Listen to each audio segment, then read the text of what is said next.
Hello, everybody.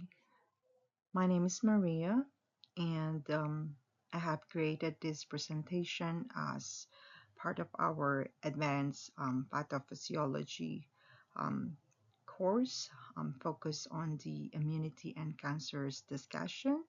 So I am part of Group 4 team, and our focus is describing multiple barriers that provide the first line of defense against damage and infection.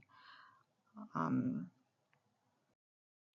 so I have included in my presentation this agenda. Of course, general information or introduction for immunity and cancer. I have also included the physical barrier, mechanical barriers, biochemical barriers, and clinical relevance to cancer, and as well as conclusion. So, introduction. Um, the immune system protects the body from infection and abnormal cells, including cancer cells. Our immune system is like a bodyguard that protect us from germs and harmful cells. It usually finds us destroy abnormal cells before they become cancer. But sometimes, as we know, cancer cells hide and grow without being noticed. Also, if there's like long-term inflammation, the immune system might also accidentally help, cancer to grow. So cancer arises when abnormal cells escape immune surveillance and multiply uncontrolled. They're very uncontrollable when they multiply. And immunity plays a dual role, and it can prevent tumor development, but also under chronic inflammation, they can also promote cancer. So the first line of defense includes physical, mechanical, and biochemical barriers that act immediately to prevent entry of pathogen and cellular damage. So let me first discuss the physical barriers. So our body has natural barriers that act like shield to keep germs out.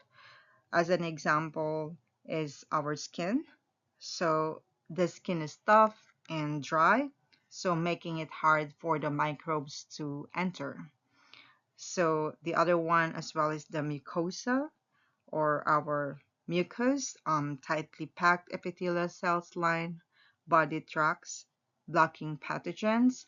So mucus lined surfaces inside the body, like in the nose and lungs. These also help to block germs.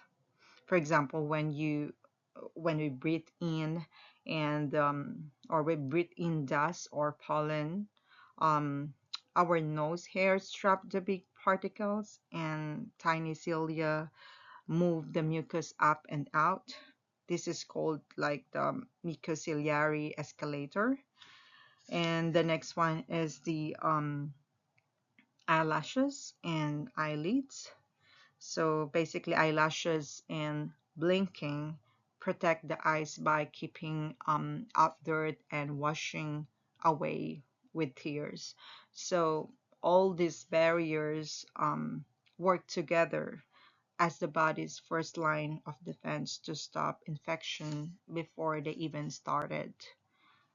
And the next one is the mechanical barriers. So mechanical defense involve mechanical defenses involve movement that physically clear pathogen. So these mechanical actions are always at work helping the body clear out harmful microbes before they can cause problems. So if they slow down or get blocked, pathogen can stay longer and causing inflammation. And over the time, this can raise the risk of chronic diseases, and that even includes cancer. So mechanical defenses that includes the ciliary movement, clears airways of trapped pathogens, shedding, which is regular turnover of skin and mucosal cells, and flushing actions, which is urine or urination, tears, as mentioned earlier, saliva, and peristalsis. The next one is the biochemical barriers, and that includes lysozyme, um, which is enzyme in tears, saliva, and sweat. Low pH, our stomach acid and vaginal secretion. Antimicrobial peptides, which is the defensins and catalysidins, and of course our normal flora, which competes with the pathogen. So, like I would say, eating contaminated food is a great example to explain how biochemical barriers protect the body. So basically, when we accidentally eat food with bacteria like undercooked meat or spoiled leftover foods, our stomach acid act as powerful chemical barrier. So it has a very low pH level, which kills most of the harmful bacteria before they even reach our intestines. So without this strong acid, those bacteria could survive. They could multiply and cause serious infection like food poisoning. That's why if you notice, most of people who take too many antacids or acid blockers, like for acid reflux, I do that myself as well. Sometimes they get more infection because they're weakening this natural barrier, which is the biochemical barrier. Another example is overuse of antibiotics, which can also kill good bacteria, too much use of it. So our body becomes more vulnerable to infection as well. And then the next slides would be focusing on the relevance to cancer. What is the connection of it to cancer? So when the body protective barriers break down, harmful agents like viruses or bacteria can cause chronic inflammation. This long-lasting bacteria can cause um, this long-lasting inflammation produce harmful chemical that damage our DNA and interfere with the cell's ability to repair itself. So over time, this can lead to uncontrolled cell growth or cancer.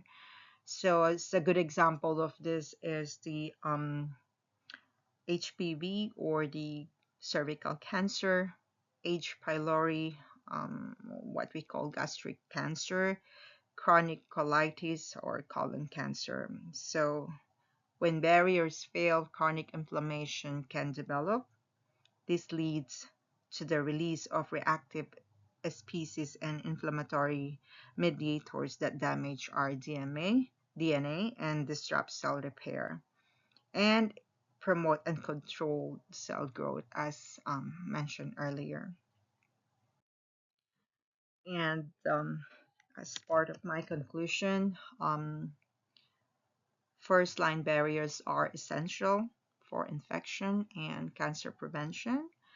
Of course, if we failed or if they failed, it increases the mutation and malignancy risk of our cells. And of course, maintaining barrier integrity is critical to immune health. The body first defense are not just about fighting infection, they're also about preventing long-term damage that can lead to cancer. So preserving barrier function through good hygiene, balanced microbiota and avoiding chronic inflammation is crucial in both public health as well as in cancer prevention strategies. These are the references for this presentation. Um, Once again, thank you very much for your time for listening to this presentation. Have a good one.